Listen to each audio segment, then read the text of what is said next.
Hello friends, welcome है आप सभी का आपके इस कृष्णा आर्ट्स एजुकेशन चैनल में, जो केवल और केवल बोर्ड एग्जाम की तैयारी करवाने के लिए बनी है। इसलिए इस चैनल को आपने अभी तक सब्सक्राइब नहीं किया तो इस चैनल को सब्सक्राइब कर दें और साइड के बेल नोटिफिकेशन को भी जरूर प्रेस कर दें, ताकि हमारी वीडियो का लेटेस्ट नोटिफिकेशन आप तक सबसे पहले पहुंच सके। और अगर आपको इस चैनल से रिलेटेड क्लास 10 के नोट्स और PDF चाहिए, आपको क्लासेस के नोटिफिकेशन सही समय पर चाहिए, तो आप हमारे टेलीग्राम चैनल को ज्वाइन कर लें। टेलीग्राम चैनल पर जो नोट्स और PDF आपको दिए जाते हैं वे बिल्कुल मुफ्त में दिए जाते हैं और उनको पढ़कर आप अपने बोर्ड एग्जाम की तैयारी और अधिक अच्छे तरीके से कर सकते हैं। टेलीग्राम चैनल का लिंक डिस्क्रिप्शन में भी दिया हुआ है और आप टेलीग्राम एप्लीकेशन में कृष्णा आर्ट्स एजुकेशन को सर्च करके भी ज्वाइन हो सकते हैं। इसलिए टेलीग्राम चैनल को जरूर ज्वाइन कर लीजिएगा। तो चलिए आज के इस वीडियो में आगे की ओर बढ़ते हैं। आज हम आपको कक्षा 10 का संस्कृत प्यूसम द्वितीय भागा का 12वां पाठ कर्णस्य दानवीरता का सब्जेक्टिव क्वेश्चंस करवाने वाले हैं। अर्थात आज हम आपको कर्णस्य दानवीरता पाठ का लघु उत्तरीय प्रश्न उत्तर को पढ़ाएंगे। और अगर आपको कक्षा 10 के संस्कृत के प्यूसम द्वितीय भागा के किसी अन्य पाठ के वस्तुनिष्ठ लघु उत्तरीय या फिर उस पाठ के संपूर्ण हिंदी अर्थ के वीडियो को देखना है, तो आप डिस्क्रिप्शन में दिए गए लिंक संस्कृत संपूर्ण हिंदी अर्थ वस्तुनिष्ठ प्रश्न उत्तर और लघु उत्तरीय प्रश्न उत्तर 2023 के प्लेलिस्ट में जाकर किसी भी पाठ के किसी भी वीडियो को आसानी से देख सकते हैं। तो चलिए बिना देर करते हुए इस वीडियो में हम आपको कर्णस्य दानवीरता पाठ का लघु उत्तरीय प्रश्न उत्तर को पढ़ाते हैं। तो आपको करना क्या, इस वीडियो में लास्ट तक बने हुए रहना है, मेरी सभी बातों को माइंड कंसंट्रेट करके समझते हुए चलना है। मेरी कोशिश यही रहेगी कि इस वीडियो में आपको सभी क्वेश्चंस बिल्कुल अच्छे से याद करवा दें, इसलिए आप इस वीडियो को लास्ट तक और ध्यान से देखिएगा। हमारा पहला क्वेश्चन है कि कर्ण की दानवीरता कैसे प्रकट होती है, उत्तर दे। पाठ का ही नाम है कर्णस्य दानवीरता, अर्थात कर्ण की दानवीरता। तो कर्ण की दानवीरता कैसे प्रकट होती है उसके बारे में बताएं, अर्थात उसका उत्तर दें। तो कर्ण ब्राह्मण वेशधारी इंद्र को विनम्रतापूर्वक सर्वप्रथम भौतिक वस्तुएं प्रदान करना चाहता है, यथा गौ, हाथी, गौ मतलब होता है गाय, हाथी, पृथ्वी, यहाँ तक कि अपने अग्निष्टो फल को भी देना चाहता है और अंततः अपना सिर तक अर्पित करने के लिए उद्यत हो उठते हैं। परंतु ब्राह्मण वेशधारी शक्र इंद्र तो दृढ़ संकल्पित था, उसको कुछ अन्य वस्तु के प्रति थे। कर्ण उसकी मनोदशा को समझकर अपनी रक्षा अर्थ शरीर से जुड़े कवच कुंडल को दान में दे देते हैं। इतना बड़ा दान कर्ण को संपूर्ण ब्राह्मण का दानवीर सिद्ध करता है। अर्थात इतना बड़ा दान आज तक इस पूरे संसार में, पूरे ब्राह्मण में आज तक किसी ने नहीं दिया था और ना ही कोई दे पाएगा। तो कर्ण की दानवीरता इसी से प्रकट होती है। पाठ में मैंने आपको बिल्कुल अच्छे से समझाया था, उसी को आपको लिखना है कि कर्ण जो था वह ब्राह्मण वेशधारी इंद्र को विनम्रतापूर्वक सर्वप्रथम भौतिक वस्तु प्रदान करता है। वह उसको गाय, हाथी, पृथ्वी देना चाहता है, यहाँ तक कि अपने अग्निष्टो फल को भी देना चाहता है और अंततः अपना सिर तक देने को लिए तैयार हो जाता है। लेकिन जो ब्राह्मण वेशधारी कर्ण था, लेकिन जो ब्राह्मण वेशधारी शक्र था, जिसको इंद्र था, इंद्र तो आया था षड्यंत्र रच कर, वह तो उसका कवच और कुंडल ही लेना चाहता था, क्योंकि वह उसको युद्ध में पराजित कराना चाहता था। तो वह दृढ़ संकल्पित कुछ अन्य वस्तु के प्रति थे। कर्ण उसकी मनोदशा को समझकर अपनी रक्षा अर्थ शरीर से जुड़े कवच कुंडल को दान में दे देते हैं और इतना बड़ा दान कर्ण को संपूर्ण ब्राह्मण का दानवीर सिद्ध करता है। इसलिए कर्ण की दानवीरता इन सभी चीजों से प्रकट होती है, क्योंकि वह अपने कवच और कुंडल को दान में दे देता है। हमारा नेक्स्ट क्वेश्चन है, कर्ण की दानवीरता का वर्णन अपने शब्दों में करें। जो कर्ण की दानवीरता है उसका शब्द अपने वर्णन में करें। अर्थात इसका जरूरी नहीं है कि आपको इतना लॉन्ग आंसर लिखना है, ये भी जरूरी नहीं है कि जो हम आपको पढ़ा रहे हैं यही आंसर लिखना है। हम आपको सिर्फ अच्छे से समझा रहे हैं, आप सिर्फ मेरे लैंग्वेज को समझिए और एग्जाम में जब ये क्वेश्चन पूछा जाए तो आप अपने लैंग्वेज के अनुसार कुछ भी लिख सकते हैं। अगर आपने इस पाठ के हिंदी अर्थ के वीडियो को नहीं देखा तो मैंने इस पूरे पाठ को एक एक शब्द का संस्कृत से हिंदी अर्थ के वीडियो को समझा रखा है, बना रखा है। और अगर आपने उस वीडियो को नहीं देखा तो इस वीडियो को देखने के बाद उस वीडियो को जरूर देख लीजिएगा, क्योंकि अगर आप पाठ को अच्छे से समझ जाते हैं तो ऐसा एक भी ऑब्जेक्टिव और सब्जेक्टिव क्वेश्चन नहीं होगा जिसे आप नहीं बना सकते हैं। तो इसमें पूछा जा रहा है कि कर्ण की दानवीरता का वर्णन अपने शब्दों में करें। तो आपको कर्ण के बारे में कुछ बातों को बताना है। कर्ण सूर्य पुत्र है, जन्म से उसे कवच और कुंडल प्राप्त है। जब तक कर्ण के शरीर में कवच और कुंडल है तब तक वह अजेय है, अर्थात उसको पराजित नहीं किया जा सकता है, उसे कोई मार नहीं सकता है। कर्ण महाभारत युद्ध में कौरवों के पक्ष में युद्ध करता है। अर्जुन जो है इंद्र पुत्र है। इंद्र अपने पुत्र हेतु छल पूर्वक कर्ण से कवच और कुंडल मांगने जाता है। दानवीर कर्ण सूर्य उपासना के समय याचक को निराश नहीं लौटाता है। इंद्र उसका लाभ उठाकर दान में कवच और कुंडल मांग लेते हैं। सब कुछ जानते हुए इंद्र को कर्ण अपना कवच और कुंडल दे देता है। अर्थात कर्ण की दानवीरता का अगर अपने शब्दों में वर्णन करने के लिए कहा जाए तो आपको सिर्फ यही बताना है कि कर्ण सबसे पहले सूर्य पुत्र था, उसको जन्म से ही कवच और कुंडल प्राप्त था। जब तक उसके शरीर में कवच और कुंडल रहता था वह किसी के द्वारा पराजित भी नहीं हो सकता था युद्ध में और उसे मारा भी नहीं जा सकता था, अर्थात वह मर भी नहीं सकता था, उसका अंत नहीं हो सकता था। कर्ण जो था वह महाभारत युद्ध में कौरवों के पक्ष से युद्ध कर रहा था, लेकिन अर्जुन पांडव के पक्ष से युद्ध लड़ रहा था। तो अर्जुन जो था वह इंद्र पुत्र था, अर्थात अर्जुन इंद्र का पुत्र था। तो इंद्र अपने पुत्र हेतु छल पूर्वक कर्ण से कवच और कुंडल मानने जाते हैं। जो दानवीर कर्ण था वह सूर्य उपासना के समय याचक को, अर्थात उस भिक्षुक को निराश नहीं लौटाना चाहता था। इंद्र उसका लाभ उठाकर दान में कवच और कुंडल कुंडल मान लेते हैं और यह सब बात को जानते हैं कर्ण कि ये कौन है, ये षड्यंत्र रच के आए, लेकिन फिर भी इन सभी बातों को भूल कर सब कुछ जानते हो इंद्र को कर्ण और कवच अपना कुंडल दान में देता है। इसीलिए कर्ण को ब्रह्मांड का सबसे बड़ा दानवीर कहा गया और कर्णस्य दानवीरता पाठ का भी इसलिए निर्माण किया गया।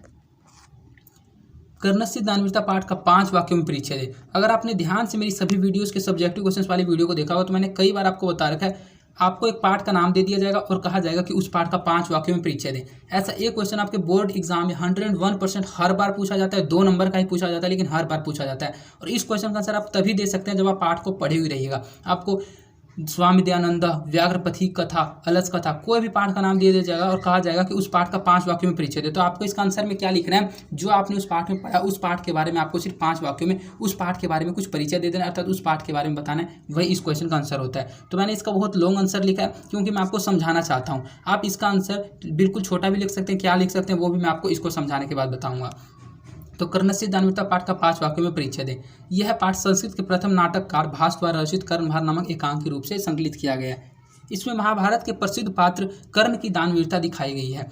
इंद्र कर्ण से छल पूर्वक अपने रक्षक कवच कुंडल को मांग लेते हैं और जो कर्ण होता है वह उन्हें दे देता है। कर्ण बिहार के अंग राज्य मुंगेर तथा भागलपुर का शासक था।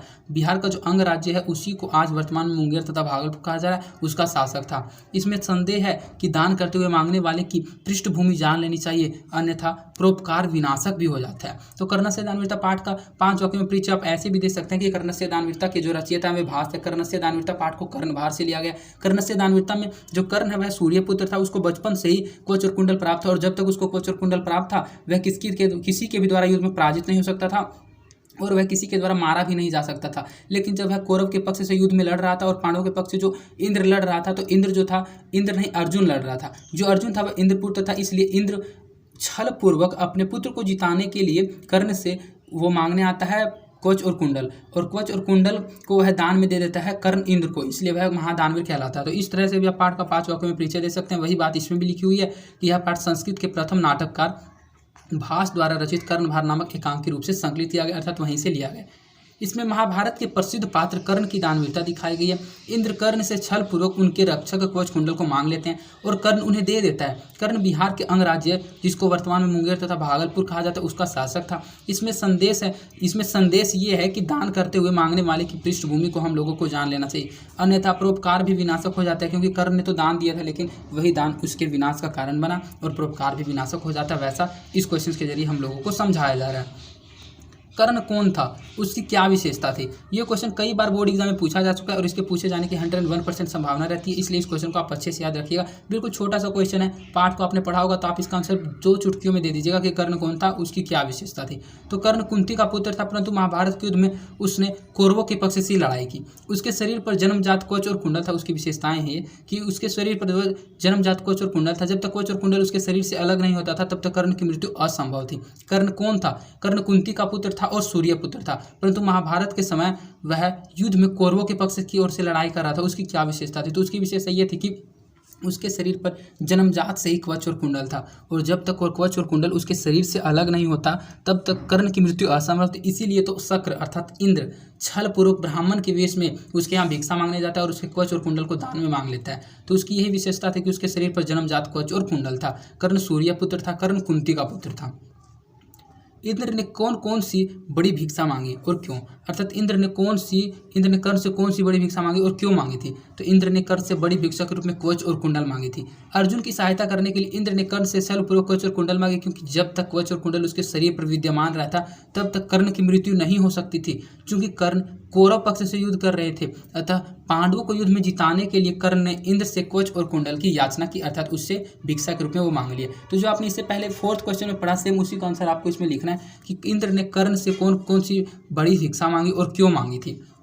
तो इंद्र ने कर्ण से बड़ी भिक्षा के रूप में उसका कवच और कुंडल भी मांग लिया था, क्योंकि अर्जुन की सहायता करने के लिए इंद्र ने कर्ण से छलपूर्वक कवच और कुंडल मांगे, क्योंकि जब तक कवच और कुंडल उसके शरीर पर विद्यमान रहता तब तक कर्ण की मृत्यु नहीं हो सकती थी। चूंकि कर्ण कौरव पक्ष से युद्ध कर रहे थे, अतः पांडवों को युद्ध में जिताने के लिए अर्थात अपने पुत्र को युद्ध में जिताने के लिए कर्ण ने इंद्र से कवच और कुंडल की याचना की और कर्ण जो था वह महादानवीर था, उसने उस कवच और कुंडल को उसके दान के रूप में भी दे दिया था। इसके बाद हमारा नेक्स्ट क्वेश्चन है, कर्ण ने कवच और कुंडल देने के पूर्व इंद्र से किन किन चीज़ों को दान स्वरूप लेने के लिए आग्रह किया। कर्ण ने कवच और कुंडल देने से पहले इंद्र को किन किन चीज़ों को दान स्वरूप में लेने के लिए आग्रह किया था, अर्थात उनको कहा था कि आप इन इन चीज़ों को दान में ले लीजिए। तो इंद्र कर्ण से बड़ी भिक्षा चाहते थे।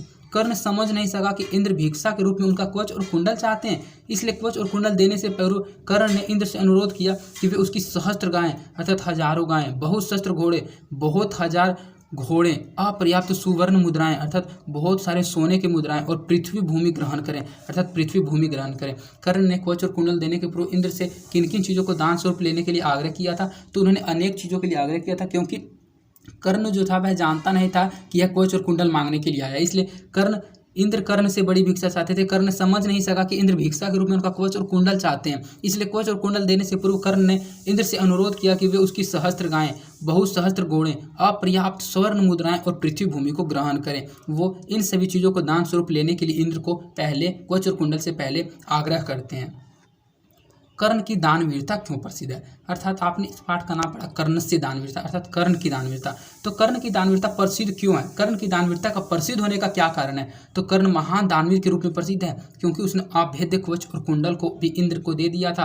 कर्ण जानता था कि जब तक उसके पास कवच और कुंडल है विद्यमान है तब तक उसका कोई कुछ नहीं बिगाड़ सकता था। कर्ण को यह आभास हो गया था कि कृष्ण ने इंद्र के माध्यम से कवच और कुंडल को मांग लिया। कृष्ण चाहते थे कि पांडव विजयी हो, यह जानते हुए भी कर्ण ने कवच और कुंडल का दान दिया, इसलिए उसकी दानवीरता विश्व प्रसिद्ध है अर्थात पूरे विश्व में विख्यात है, पूरे विश्व में प्रसिद्ध है। कर्ण की दानवीरता का प्रसिद्ध होने का यही कारण है क्योंकि कर्ण एक महान दानवीर के रूप में प्रसिद्ध है। उसके पास एक अभेद कवच और कुंडल था जिसे भेदा नहीं जा सकता था, जो कि उसको कवच और कुंडल को उसने दान में इंद्र को दे दिया था। कर्ण जानता था कि जब तक उसके पास कवच और कुंडल विद्यमान है तब तक उसका कोई कुछ नहीं बिगाड़ सकता, वह युद्ध में किसी से हार भी नहीं सकता, वह युद्ध में पराजित नहीं हो सकता, वह किसी के द्वारा मारा नहीं जा सकता, उसका अंत भी नहीं हो सकता। कर्ण को यह भी आभास हो गया था कि कृष्ण ने इंद्र के माध्यम से कवच और कुंडल को मांगा है। कृष्ण चाहते थे कि पांडव इस युद्ध में विजयी हो, क्योंकि जो पांडव थे वे सच्चाई की ओर थे और जो कौरव थे वे अन्याय अर्थात बुराई की ओर थे, और सच्चाई की हमेशा जीत होती है, सत्य की ही जीत होती है। इसलिए कृष्ण चाहते थे कि पांडव विजयी हो। यही जानते हुए कर्ण ने अपने कवच और कुंडल को दान में दे दिया था, इसलिए उसकी जो दानवीरता है वह विश्व प्रसिद्ध है, इसीलिए कर्ण की दानवीरता प्रसिद्ध है। कर्ण के प्रणाम करने पर इंद्र ने उसे दीर्घ आयु होने का आशीर्वाद क्यों नहीं दिया, अर्थात इंद्र जब ब्राह्मण के देश में कर्ण के यहाँ भिक्षा को मांगने जाते हैं तो जब वे आते हैं तो कर्ण उसको प्रणाम करता है, तो कर्ण के प्रणाम करने पर उसको दीर्घ आयु होने का आशीर्वाद नहीं देता है। उसको इंद्र को दीर्घायु का आशीर्वाद नहीं देने का उसका क्या कारण है? तो इंद्र जानते थे कि कर्ण को युद्ध में मरना तो अवश्य अभावी है, अर्थात इंद्र तो उसको युद्ध में मारना ही चाहते थे, तभी तो वे उसका कवच और कुंडल मांगने आए थे, इसीलिए वे उसको दीर्घायु का आशीर्वाद नहीं देते हैं। क्योंकि कर्ण को दीर्घायु होने का आशीर्वाद दे देते तो कर्ण की मृत्यु युद्ध में संभव नहीं थी, वह दीर्घायु हो जाता। कुछ नहीं बोलने पर कर्ण उसे मूर्ख समझता है, इसलिए इंद्र ने उसे दीर्घायु का आशीर्वाद न देकर सूर्य, चंद्रमा, हिमालय और समुद्र की तरह यशस्वी होने का आशीर्वाद दिया। कर्ण के प्रणाम करने पर इंद्र ने उसे दीर्घ आयु होने का आशीर्वाद क्यों नहीं दिया? तो इसका आंसर भी बिल्कुल ईजी सा है, आप अपने लैंग्वेज के अनुसार इसका भी आंसर लिख सकते हैं कि जो इंद्र थे वे जानते थे कि कर्ण को युद्ध में मरना असंभव भावी है, अर्थात उसको मरना ही है। कर्ण को अगर दीर्घायु होने का आशीर्वाद वे दे देते तो कर्ण की मृत्यु असंभव होती और वह दीर्घायु हो जाता, और कुछ नहीं बोलने पर कर्ण उसे मूर्ख समझता। तो वह सोचा कि अगर मैं इसको दीर्घायु होने का आशीर्वाद नहीं दूंगा तो यह मुझे मूर्ख समझेगा, और अगर मैं इसको आशीर्वाद दे दूंगा तो यह युद्ध में दीर्घायु हो जाएगा, अर्थात इसकी मृत्यु नहीं हो पाएगी, तो इसका कवच और कुंडल लेने से मुझे क्या फायदा होगा। और इन दोनों तरीके से वह बात में फंस जाता है, इसलिए वह इसका उपाय निकाल कर बोलता है। इसलिए इंद्र ने उसे दीर्घायु होने का आशीर्वाद न देकर वह उसको आशीर्वाद देते हुए कहता है कि तुम सूर्य, चंद्रमा और हिमालय और समुद्र की तरह यशस्वी होने का आशीर्वाद देता है, कि तुम्हारा जो यश है वह सूर्य, चंद्रमा, हिमालय और समुद्र की तरह चारों तरफ संसार में फैल जाए। इसलिए कर्ण को कर्णस्य दानवीरता अर्थात कर्ण की महान दानवीरता के कारण उसको प्रसिद्ध किया गया, वह विश्व विख्यात है, वह सभी जगह जाना जाता है। कर्णस्य दानवीरता पाठ कहाँ से उद्धृत है, इसके विषय में लिखें, अर्थात ये जो कर्णस्य दानवीरता पाठ है ये कहाँ से लिया गया, कहाँ से संकलित किया गया, और उसके विषय में कुछ लिखें, अर्थात उसके बारे में कुछ बताएं भी। तो कर्णस्य दानवीरता भास रचित कर्णभार नामक रूप से उद्धृत है। इस रूपक का कथांक महाभारत से लिया गया है। महाभारत युद्ध में कुंती पुत्र कर्ण कौरव पक्ष से युद्ध करता है। कर्ण के शरीर में स्थित जन्मजात कवच और कुंडल उसकी रक्षा करते हैं, इसलिए इंद्र छल पूर्वक कर्ण से कवच और कुंडल मांगकर पांडवों की सहायता करते हैं। तो कर्णस्य दानवीरता पाठ कहाँ से लिया गया? तो कर्णस्य दानवीरता पाठ आप अच्छे से याद रखिएगा कि कर्णभार नामक नाटक से लिया गया, और कर्णभार की जो रचना की थी वह भास ने की थी, इसलिए कर्णस्य दानवीरता पाठ के भी लेखक भास ही होंगे।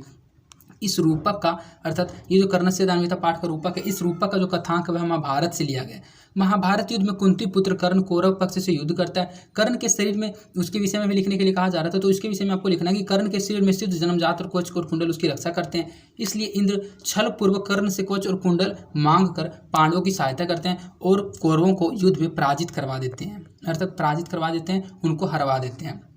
इसके बाद हमारा नेक्स्ट क्वेश्चन है, भास के नाटकों की क्या विशेषता। आप एक बात देख रहे होंगे कि सभी क्वेश्चंस का आंसर एक दूसरे से मिलता जुलता है, क्योंकि जो क्वेश्चंस हैं पाठ में जो आपने स्टोरी को पढ़ लिया, पाठ में आपको समझ लिया, तो उसी से रिलेटेड क्वेश्चन पूछे जाते हैं और सभी का आंसर थोड़ा बहुत मिलता जुलता रहता है। तो आप अपने लैंग्वेज के अनुसार भी इनके आंसर को लिख सकते हैं। आप सिर्फ क्वेश्चंस को समझते हुए चलिए कि क्वेश्चन पूछे कैसे जाता है और उसका आंसर कैसे दिया जाता है। तो इसमें यह पूछा जा रहा है कि भास के नाटकों की विशेषता क्या है, अर्थात जो भास के नाटक होते हैं उसकी क्या विशेषता होती है। तो सबसे पहले आपको ये पता होना चाहिए, ऑब्जेक्टिव क्वेश्चन में पूछा जाता है कि भास के कुल कितने नाटक हैं। तो भास के 13 नाटक हैं, जिनमें कर्णभार नाटक सबसे सरल और अभिनय योग्य है।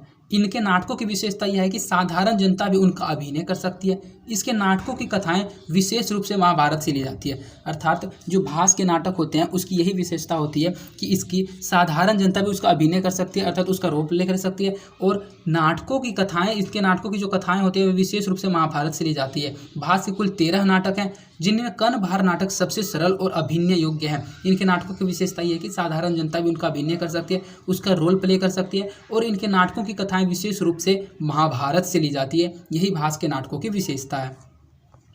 कर्णस्य दानवीरता पाठ के आधार पर दान की महिमा का वर्णन करें, अर्थात जो आपने पाठ पढ़ा कर्णस्य दानवीरता अर्थात कर्ण की दानवीरता, तो कर्ण की दानवीरता पाठ के पढ़ने पर आप दान की महिमा का वर्णन कैसे करेंगे, वही कहा जा रहा है कि दान की महिमा का वर्णन करें, दान की महिमा के बारे में बताएं। तो कर्ण जब कवच और कुंडल इंद्र को देने लगते हैं तब शल्य उन्हें रोकते हैं, ना दातव्यम, जो आपने ऑब्जेक्टिव क्वेश्चन में पढ़ा था कि तुम नहीं दो। इस पर कर्ण दान की महिमा बतलाते हुए कहते हैं कि समय के परिवर्तन से शिक्षा नष्ट हो जाता है, अर्थात समय के परिवर्तन से जो शिक्षा है वह नष्ट हो जाता है। बड़े बड़े वृक्ष उखड़ जाते हैं, जलाशय सूख जाते हैं, परंतु दिया गया दान सदैव स्थिर रहता है, अर्थात दान कदापि नष्ट नहीं होता। कर्णस्य दानवीरता पाठ के आधार पर दान की महिमा में कर्ण जो थे वे बहुत ही बड़ी बात को कहते हैं, और वही बात उनको कर्णस्य दानवीरता अर्थात कर्ण की दानवीरता को प्रसिद्ध करने में सहायक होता है। कर्ण जब कवच और कुंडल इंद्र को दान में देने लगते हैं तो सब शल्य उन्हें रोकते हैं कि तुम इसे दान में नहीं दो, क्योंकि यह तुम्हारे लिए हानिकारक होगा, तुम्हारे लिए विनाशक होगा। इस पर कर्ण दान की महिमा का वर्णन करते हुए कहते हैं कि समय के परिवर्तन के साथ शिक्षा नष्ट हो जाता है, बड़े बड़े वृक्ष उखड़ जाते हैं, बड़े बड़े जलाशय सूख जाते हैं, परंतु जो दिया गया दान होता है वह सदैव स्थिर रहता है, अर्थात दान कदापि नष्ट नहीं होता है। यही कर्णस्य दानवीरता पाठ के आधार पर दान की महिमा का वर्णन किया गया कि दान जो होता है वह सदैव स्थिर रहता है, दान कभी भी नष्ट नहीं होता है। कर्णस्य दानवीरता पाठ से हमें क्या शिक्षा मिलती है, ऐसा भी एक क्वेश्चन आपको बोर्ड एग्जाम में जरूर पूछा जाएगा, 5 नंबर का पूछा जाएगा। इसमें आपको करना क्या है, जो आप पाठ को पढ़ा है, पाठ से जो आपको नॉलेज मिला है सिर्फ उन्हीं बातों को आपको लिखना है। तो कर्णस्य दानवीरता पाठ में कर्ण ने इंद्र को जन्मजात कवच और कुंडल दान में दिया, ये कवच और कुंडल इंद्र को दान में दिया, इंद्र को दान आपने सभी क्वेश्चन में पढ़ा हुआ, क्योंकि कर्णस्य दानवीरता पाठ का नाम है, कर्ण के दान के बारे में आपको पढ़ना है, तो सभी क्वेश्चन में ये लाइन तो आपको जरूर मिलेगा, अर्थात इस लाइन को आप किसी भी क्वेश्चन के आंसर में घुसेड़ सकते हैं, अर्थात इसको लिख सकते हैं। तो कर्णस्य दानवीरता पाठ में कर्ण ने इंद्र को जन्मजात कवच और कुंडल दान किया था। इस पाठ से हमें यह शिक्षा मिलती है कि दान ही मनुष्य का सर्वश्रेष्ठ गुण है, क्योंकि केवल दान ही स्थिर रहता है। शिक्षा जो होती है वह समय परिवर्तन के साथ समाप्त हो जाती है, जो इससे पहले आपने क्वेश्चन में पढ़ा कि बड़े बड़े जो वृक्ष होते हैं वे समय के साथ नष्ट हो जाते हैं। इतना ही नहीं, जलाशय भी सूख कर समाप्त हो जाता है। इसलिए शरीर का मोह किए बिना दान हम लोगों को अवश्य करना चाहिए। तो इससे पहले क्वेश्चन का जो आंसर था वही आंसर आप इसमें भी लिख सकते हैं कि कर्णस्य दानवीरता पाठ से हमें क्या शिक्षा मिलती है। तो कर्णस्य दानवीरता पाठ में सबसे पहले आपको लिखना है कि कर्णस्य दानवीरता पाठ में कर्ण ने इंद्र को जन्मजात कवच और कुंडल दान दे दिया था। इस पाठ से हम लोगों को यही शिक्षा मिलती है कि दान ही मनुष्य का सर्वश्रेष्ठ गुण है, दान से बड़ा कोई भी गुण नहीं है, क्योंकि केवल दान ही स्थिर रहता है। शिक्षा जो होती है वह समय परिवर्तन के साथ समाप्त हो जाती है, वृक्ष भी समय के साथ नष्ट हो जाता है। इतना ही नहीं, बड़े बड़े जलाशय भी सूख कर समाप्त हो जाते हैं। इसलिए शरीर का मोह किए बिना दान अवश्य करना चाहिए। इस पाठ से हमें यही शिक्षा मिलती है कि दान मनुष्य का सर्वश्रेष्ठ गुण है और दान हम लोगों को हमेशा करना चाहिए। इसके बाद हमारा नेक्स्ट क्वेश्चन है, कर्णस्य दानवीरता पाठ के नाटककार कौन है, कर्ण किनका पुत्र था तथा इन्होंने इंद्र को दान के रूप में क्या दिया था। तो ये 3 क्वेश्चन आपसे पूछा जा रहा है। पहला पूछा जा रहा है ऑब्जेक्टिव सा टाइप का क्वेश्चन ये कि कर्णस्य दानवीरता पाठ के नाटककार कौन है, कर्ण किनका पुत्र था तथा उन्होंने इंद्र को दान में क्या दिया था। तो सबसे पहले कर्णस्य दानवीरता पाठ के जो नाटककार हैं वे भास हैं। कर्ण किनका पुत्र था, तो कर्ण कुंती का पुत्र था तथा कर्ण ने इंद्र को क्या दान में दिया था तथा इन्होंने इंद्र को दान में अपना कवच और कुंडल दिया था। कर्णस्य दानवीरता पाठ के जो नाटककार हैं वे भास हैं। भास ने कर्णभार नामक कथा की रचना की थी, ऐसा कर्णभार नामक नाटक की रचना की थी। और कर्णभार से इस पाठ को लिया गया, कर्णस्य दानवीरता को। अर्थात कर्णस्य दानवीरता पाठ के भी नाटककार भाष्य हुए। कर्ण किनका पुत्र था? तो कर्ण कुंती का पुत्र था, तथा उन्होंने इंद्र को दान में क्या दिया था? तो उन्होंने इंद्र को दान में अपना कवच और कुंडल दिया था। कवच और कुंडल उनको दान में दे दिया था। इसके बाद हमारा नेक्स्ट क्वेश्चन है और लास्ट क्वेश्चन है, दानवीर कर्ण ने इंद्र को दान में क्या दिया? 3 वाक्य में उत्तर दें। वही क्वेश्चन है जो हम आपको शुरू से समझाते हुए आ रहे हैं, शुरू से पढ़ाते हुए आ रहे हैं, जो मैंने पाठ में आपको कई बार पढ़ाया, इस सब्जेक्ट क्वेश्चन में कई बार पढ़ा, उसी को आपको 3 वाक्य में लिखना है। तो दानवीर कर्ण ने इंद्र को अपना कवच और कुंडल दान में दिया। कर्ण को ज्ञात था कि यह कवच और कुंडल उसका प्राण रक्षक है, लेकिन दान स्वभावी होने के कारण उसने अपना इंद्र रूपी याचक को खाली लौटने नहीं दिया और उससे अपना कवच और कुंडल दान में दे दिया। कर्ण जो था उसने दानवीर कर्ण ने इंद्र को दान में क्या दिया था? तो दानवीर कर्ण ने इंद्र को दान में अपना कवच और कुंडल दिया था। कर्ण को यह भी पता था कि कवच और कुंडल उसके प्राण रक्षक हैं, अर्थात जब तक उसके पास ये विद्यमान रहेगा वह युद्ध में पराजित नहीं हो सकता और वह किसी के द्वारा मारा भी नहीं जा सकता, उसका अंत भी नहीं हो सकता है। लेकिन दानी स्वभाव होने के कारण उसने इंद्र रूपी याचक को खाली लौटने नहीं दिया और दानवीर कर्ण ने इंद्र को दान में अपना कवच और कुंडल दे दिया। तो इस तरह से आपके इस पार्ट के 14 सब्जेक्ट क्वेश्चन कंप्लीट होते हैं, जो कि एग्जाम के दृष्टिकोण से मोस्ट इंपॉर्टेंट क्वेश्चन थे। और मैं आशा करता हूँ कि ये सभी क्वेश्चन आपको याद हो गए होंगे। याद नहीं हुए होंगे तो समझ तो जरूर हो गए होंगे, क्योंकि आपके बोर्ड एग्जाम में अगर इस पार्ट से कोई क्वेश्चन सब्जेक्टिव में पूछा जाएगा तो इन्हीं में से पूछा जाएगा। मैंने हर तरह के सब्जेक्टिव क्वेश्चंस को छांट कर पढ़ा दिया गया है, अर्थात इनमें से अगर कोई क्वेश्चन पूछा जाए तो मैं आशा करता हूं कि आप इसका आंसर एग्जाम में अच्छे तरीके से जरूर लिख के आइएगा। आप एक बात सोच रहे हो कि मैं क्वेश्चन को 2 से 3 बार क्यों बोलता हूँ, तो मैं एक क्वेश्चन को 2 से 3 बार इसीलिए पढ़ता हूँ जिससे वह क्वेश्चन मैं आपको बिल्कुल अच्छे से समझा सकूँ और वो क्वेश्चन आपको अच्छे से समझ में आ जाए। और अगर आपको यह वीडियो पसंद आई है तो इस वीडियो को अपने दोस्तों के भी ज़्यादा से ज़्यादा शेयर कीजिएगा और इस वीडियो को लाइक भी जरूर कीजिएगा, जिससे मेरा मोटिवेशन बना हुआ रहता है। और अगर आपने अभी तक इस चैनल को सब्सक्राइब नहीं किया तो इस चैनल को सब्सक्राइब कर दें और साइड के बेल नोटिफिकेशन को प्रेस कर दें। और अगर आपको इसका पीडीएफ चाहिए तो आप हमारे टेलीग्राम चैनल को ज्वाइन कर लें। टेलीग्राम चैनल पर आपको इसके पीडीएफ के अलावा अन्य बहुत सारे पीडीएफ मिल जाएंगे, जिनको पढ़कर आप अपने बोर्ड एग्जाम की तैयारी में 4 चांद लगा सकते हैं। और अगर आपको वीडियो कैसी लगी या फिर आप अपनी किसी समस्या को मुझ तक पहुंचाना चाहते हैं तो कमेंट के माध्यम से आप अपनी बातों को मुझ तक पहुंचा सकते हैं, इसलिए इस वीडियो में एक कमेंट जरूर कीजिएगा। और अगर आप मुझसे बात करना चाहते हैं तो आप मेरे प्राइवेट टेलीग्राम आईडी पर मुझसे बात भी कर सकते हैं। तो आज के लिए इतना ही, धन्यवाद। मिलते हैं आपसे किसी अन्य इंपॉर्टेंट वीडियो में।